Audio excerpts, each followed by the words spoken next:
வணக்கம், welcome to குவாலிரூஃப். நான் உங்கள் ஸ்ரீனிவாசன். இப்போ பார்த்துருக்க ஷெட் ஒர்க் பார்த்தீங்கன்னா சென்ட் தாமஸ் மார்க்கிட்ட பண்ணியிருப்போம் ஃப்ரெண்ட்ஸ்.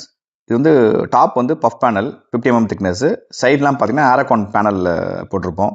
இது வந்து ஃபால்ஸிங்லாம் போட்டிங்கன்னா அப்படியே பக்காவாக உங்களுக்கு வந்து ஒரு ஆர்சிசி பில்டிங் மாதிரியே இருக்கும். ரூஃபிங் ஷெட் ஒர்க் மாதிரியே தெரியாது உங்களுக்கு. ஃப்ரெண்ட்ஸ் இப்போ டீட்டெயிலாக பார்க்கலாம் அதை பற்றி.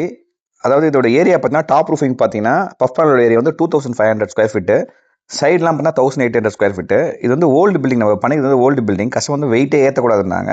அதே போல் ஃபாஸ்ட்டாக முடியணும். இதோட ரெண்டல்லாம் ஆல்ரெடி ஃபிக்ஸ் பண்ணிட்டாங்க, ஆல்ரெடி பேசி சீக்கிரம் வரணுன்னாங்க. அதனால் ஃபாஸ்ட்டாக முடியணும். டோட்டல் ப்ராஜெக்டாக பார்த்தீங்கன்னா ஒரு 30 டேஸில் முடித்தோம். நம்ம அது பஃப் பேனல் போட்டு சைடெலாம் பேனல்லாம் ஒரு 30 டேஸ்க்குள்ளே நம்ம முடிச்சு கொடுத்தோம் ஃப்ரெண்ட்ஸ். இது வந்து 3rd ஃப்ளோரு.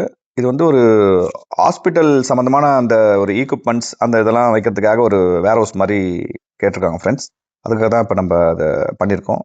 நம்ம வந்து எல்லா டைப் ஷெட் ஒர்க்கும் பண்ணுறோம். இண்டஸ்ட்ரியல், ரெசிடென்ஷியல், கமர்ஷியல், இந்த மாதிரி எல்லா டைப் ஷெட் ஒர்க்கும் பண்ணுறோம். எல்லா ஷீட்லேயும் பண்ணுறோம். யூபிவிசி, பாலிகார்மெட், பஃப் பேனல், டென்சைல், இந்த மாதிரி எல்லா ஷீட்லேயும் பண்ணுறோம். இந்த மாதிரி ஒர்க்குன்னா ஸ்கிரீனில் நம்பர் கான்டெக்ட் பண்ணுங்கள் ஃப்ரெண்ட்ஸ். நம்ம சைட்டை விசிட் பண்ணிட்டு பெஸ்ட் கோட் கொடுப்பாங்க. தேங்க்யூ.